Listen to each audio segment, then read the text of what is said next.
Hello, my name is John Locke. I am a hologram from the past. Yes, you're capturing my essence in the future video. But that's enough of my hologramness. I'm going to go back to person form. Cue the intro. Hey, I'm John Locke. I'm sorry Vanessa couldn't be here today. She asked me to take her part. So, for all of you who don't know, my name is John Locke. I was a leader of the Enlightenment. The Enlightenment was a European intellectual movement that emphasized logic and reason.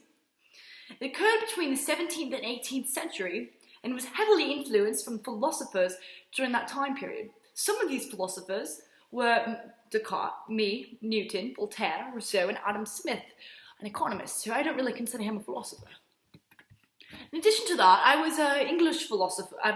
I was an English philosopher and founder of the Empiricism, Political Movement, and Political Liberalism.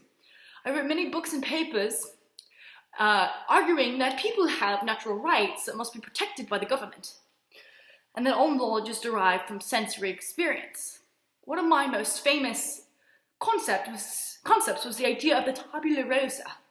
The Tabula Rasa is a clean slate compared to the human mind, specifically at birth, as having no preconceived life or ideas or predetermined goals. So you're basically a blank slate from the beginning, and all your knowledge that is gathered is from sensory experience.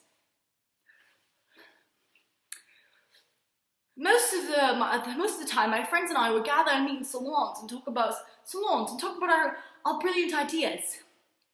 A salon is a space where regular social gatherings of prominent people were held. Some regular attendees included Voltaire and Rousseau. However, I didn't get to see them too much because they were in France with the Revolution. Voltaire was a bit older than me and was much more accomplished. He was not only a philosopher, but a French writer, playwright, poet, and philosopher. He was a leading figure of the Enlightenment and frequently came into conflict with the government and other established systems due to his radical concepts. I mean, he was crazy. Don't tell him I said that. Some of our favorite topics include sovereignty and absolutism, especially the concept of enlightened despotism. Like, is that really a fair system? Sovereignty is the supreme power of an authority, typically given to one person, while absolutism is a system of government in which there is no one leader who possesses... ignore me. Absolutism is a system of government in which there is only one leader who possesses absolute authority and sovereignty. Everything is owned by this one person. I mean, not owned, but everything is controlled. It's not fair. It's really not. Enlightened despotism is just a combination of everything. A form of absolute monarchy or despotism inspired by the Enlightenment. Like, what the hell? Pardon my language. Specifically, rulers embraced reason and logic, so the Enlightenment piece, and they were usually more tolerant, like religiously.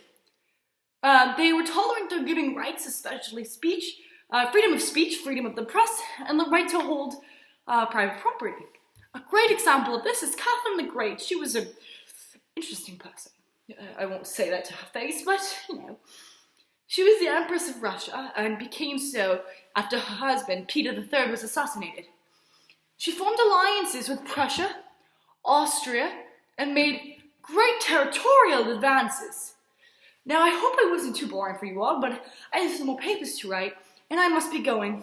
Talk to you all soon. Adios.